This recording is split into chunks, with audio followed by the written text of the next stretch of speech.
30 నిమిషాలలో నొప్పి లేకుండా వేడికోస్ స్వయం చికిత్స ఆవేశ హాస్పిటల్ హైదరాబాద్. ఆ రోజుల్లో సినిమా హిట్ పడాలి అంటే ఒక ఐటమ్ సాంగ్ ఉండాలి.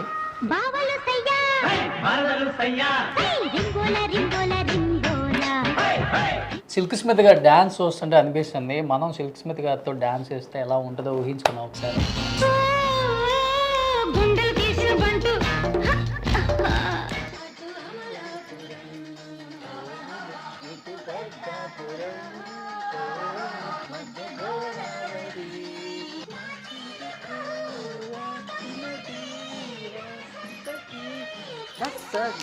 ఫస్ట్ ఆఫ్ ఆల్ ఈ లుక్ ఇచ్చినందుకు కానీ సేమ్ యాజ్ ఇట్ ఈస్ ఇక్కడ ఒక పుట్టుమచ్చ ఎవరు ఫస్ట్ ఐడెంటిఫై చేశారు మిమ్మల్ని సేమ్ ఆమెలాగే ఉంటారని? 1996లో ఆమె చచ్చిపోయింది, నువ్వు 1997లో పుట్టావు. ఆమెతో సాంగ్ అంటే పెద్ద పెద్ద స్టార్స్ వెయిట్ చేసేవాళ్ళు ఆమె డేట్ ఇవ్వనివ్వండి అని. అలాంటి ఆమె పోలికి వచ్చింది కాబట్టి నువ్వు కూడా వేరే రేంజ్కి వెళ్ళిపోతావేమో. ఏంటంటే మెయిన్ డ్రీమ్ ఏంటి నీది అంటే సినిమాలో యాక్ట్ చేయాలని ఆమెలాగా రీల్స్ టిక్ టాక్ ఇలా స్టార్ట్ చేసావా, లేకపోతే ఆఖరికి పేపర్లో కూడా వచ్చేసింది తమిళనాడులో ఆమె ఫోటో నా ఫోటో పక్కన పెట్టి. సో మనం అనుకునేది ఒకటి, ఇక్కడ జరిగేది ఒకటి. తమిళ్లో నువ్వు ఎంటర్ అవ్వగానే నేను చూసి ఏదన్నా యాక్టర్ కానీ ఏదన్నా హీరో కానీ సో సేమ్ ఉన్నావు, మళ్ళీ మా సినిమాలో యాక్ట్ చేయని అడిగారు ఎవరన్నా డైరెక్టర్స్ కానీ? కొంతమంది అయితే ఇంకా యాజ్ ఇట్ ఈజ్ వాళ్ళు షాక్. ఇంకా దెయ్యమే కదా నువ్వు, దెయ్యంతోనే మేము కూర్చొని ఉన్నాము అలా అంత ఫన్నీగా మాట్లాడతారు. ఇప్పుడు తమిళనాడు అంతా మిమ్మల్ని సిల్క్ స్మిత గారు మళ్ళీ పుట్టారు అనుకుంటున్నారేమో. ఇంట్లో వాళ్ళకి ఇష్టం మరి మంచి మంచి క్యారెక్టర్స్ ఇంట్లో చాలా సిల్క్ స్మిత గారు కొంచెం అంత రొమాంటిక్ రోల్స్ చేశారు, అలాంటి సాంగ్స్ చేశారు, ఐటమ్ సాంగ్స్. బట్ మేబీ అలానే ఉన్నారు కాబట్టి డైరెక్టర్స్ కూడా అలాంటి ఆఫర్స్ ఇస్తే మీకు ఇష్టమా చేయటం? ఇంట్లో సిల్క్ స్మిత వాళ్ళంటే చాలా ఇష్టం అంట, చాలా హెల్ప్ చేశారు.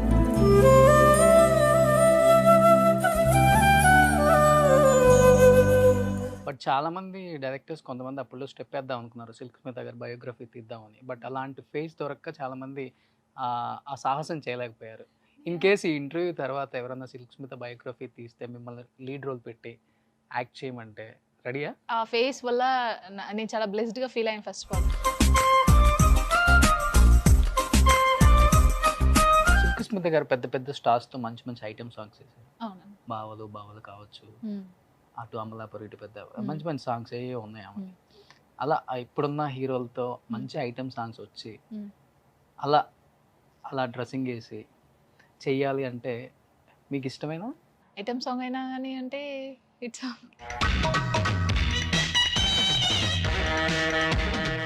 బావలు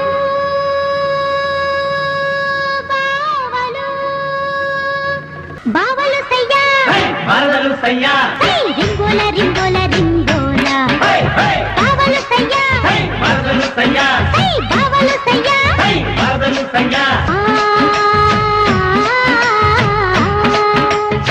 ఆ రోజుల్లో సినిమా హిట్ పడాలి అంటే ఒక ఐటమ్ సాంగ్ ఉండాలి.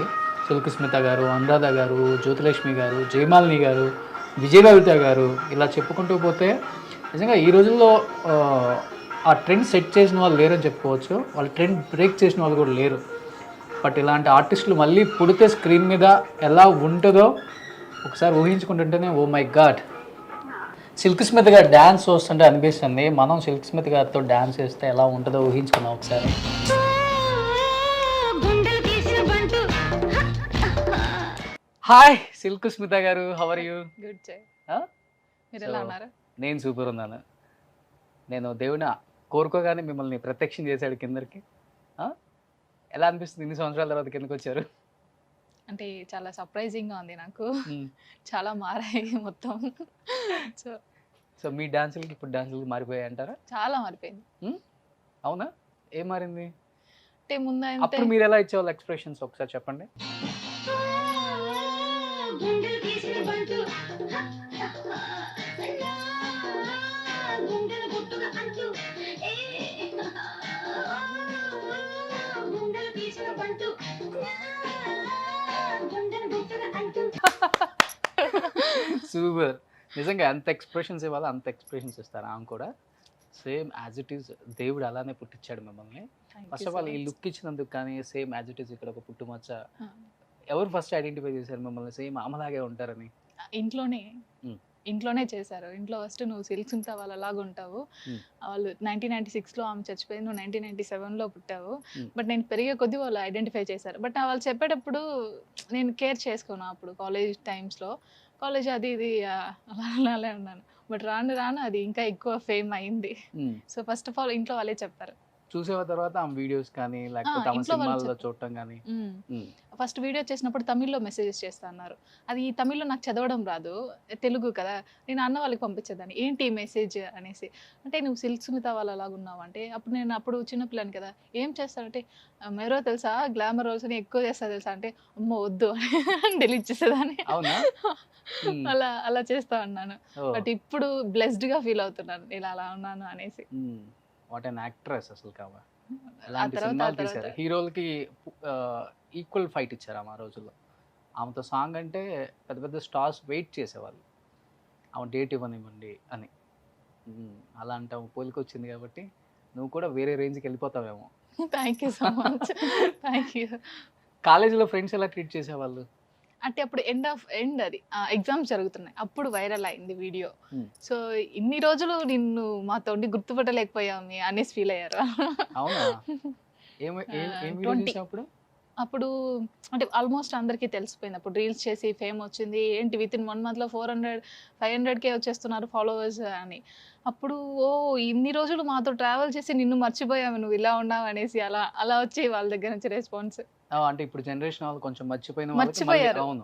మర్చిపోయారు. సో ఫస్ట్ ఏం చేసేవారు వీళ్ళు టిక్ టాక్ లో? రీల్స్ వచ్చి తమిళ్ సాంగ్స్ ఉన్నాయి. తమిళ్ ఆమె ఎవరు? సిల్క్ మీద అవి ఉమ్. ఆమె చేశారా? ఫస్ట్ చెప్తానా, నేను నార్మల్ సాంగ్స్, మూవీ సాంగ్స్ అన్నీ చేస్తుంటాను. నాకు ఇష్టం, ఒక ప్యాషన్ టిక్టాక్ చేయాలి అనేసి. అంటే అది ఒక ఓల్డ్ సాంగ్ ఒకటి ఉంది, బ్లాక్ అండ్ వైట్ పెట్టి అది చేసి ఇంట్లో వాళ్ళకి మాత్రమే పంపించాను, ఓకే. ఆ వైరల్ అయిన వీడియో. Hmm. అది చేసి నేను మర్చిపోయాను. 3 days కాలేజ్ రెగ్యులర్గా వెళ్ళి వస్తున్నాను. తర్వాత ఫ్యామిలీ మెంబర్స్ నుంచి కాల్ వస్తుంది, ఎందుకు అంటే తిడుతున్నారు, నీ వీడియోస్ ఎందుకు నువ్వు ఫేస్బుక్లో అన్నిట్లో యూట్యూబ్లో అన్నీ వస్తున్నాయి, యూట్యూబ్లో వస్తుందా అనేసి మళ్ళీ చూస్తే అది నేను టిక్టాక్లో పోస్ట్ చేసిన అంత వైరల్ అవుతుంది. అది ఓకే. ఆఖరికి పేపర్లో కూడా వచ్చేసింది తమిళనాడులో. ఆ ఫోటో నా ఫోటో పక్కన పెట్టి అలా పేపర్లో అంతా వచ్చేసింది. గూగుల్లో కొడితే కూడా నా ఫోటో వచ్చేలాగా అయిపోయింది. అది ఉన్నట్టుండి అంత పీక్స్కి వెళ్ళే లోపల నాకు అర్థమైంది, మ్యామ్కి ఇంతమంది ఫాలోవర్స్ ఉన్నారా.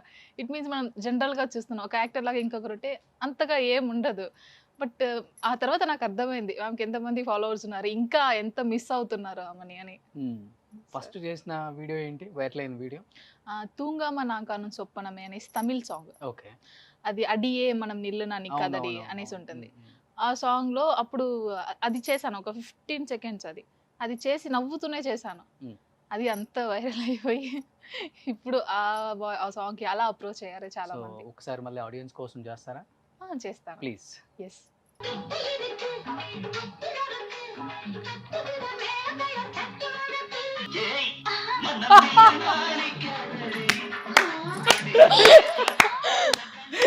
అనేది వైరల్ అయింది. ఇది ఒకసారి అన్న లాస్ట్ లో అన్నచ్చు నార్మల్ గా అనేది వైరల్ అయింది. ఒకసారి అన్న కాదు, స్మైల్ కూడా సేమ్ యాజ్ ఇట్ ఈస్ దించేస్తున్నావు అంటే ప్రాక్టీస్ చేసేవా లేకపోతే నేచురల్ అంతా నార్మల్ గానే అంతే, వాయిస్ కూడా ఇలానే ఉంటది, యాజ్ ఇట్ ఈస్ అంతే ఉంటుంది. ఓ ఈ వీడియోతో వైరల్ అయిపోయావు ఇంకా? ఆ వీడియోతో చాలా వైరల్ అయిపోయింది. సో తర్వాత ఇంటర్వ్యూ ఇచ్చాను, మార్క్ యాంటనీ మూవీ అది అగ్రిమెంట్ అయిన తర్వాత అందరికి ఇంటర్వ్యూ ఇచ్చాను తమిళ్లో. ఒక 6 channels కి ఇచ్చుంటాను. ఇప్పుడు ఇది బిహైండ్ వుడ్స్ ఇంకా వస్తున్నాయి. ఓ సూపర్. ఏంటంటే మెయిన్ డ్రీమ్ ఏంటి నీది? అంటే సినిమాలో యాక్ట్ చేయాలని ఆమెలాగా రీల్స్ టిక్ టాక్ ఇలా స్టార్ట్ చేసావా లేకపోతే అంటే క్యాజువల్ గా స్టార్ట్ చేసావా? క్యాజువల్ గానే స్టార్ట్ చేశాను. బట్ ఇది ఒక లైఫ్ టర్నింగ్ పాయింట్ అంటారు కదా అందరికి, అలా నాకు ఇది ఒక టర్నింగ్ పాయింట్ లాగా వచ్చేసింది. సో మనం అనుకునేది ఒకటి, ఇక్కడ జరిగేది ఒకటి. సో ఇవే మనకి గాడ్ చూపించినప్పుడు వెళ్దాం అవే, ఎందుకంటే అదే చాలా మంది ఇష్టపడుతున్నారు, ఆమెని చాలా మిస్ అవుతున్నారు.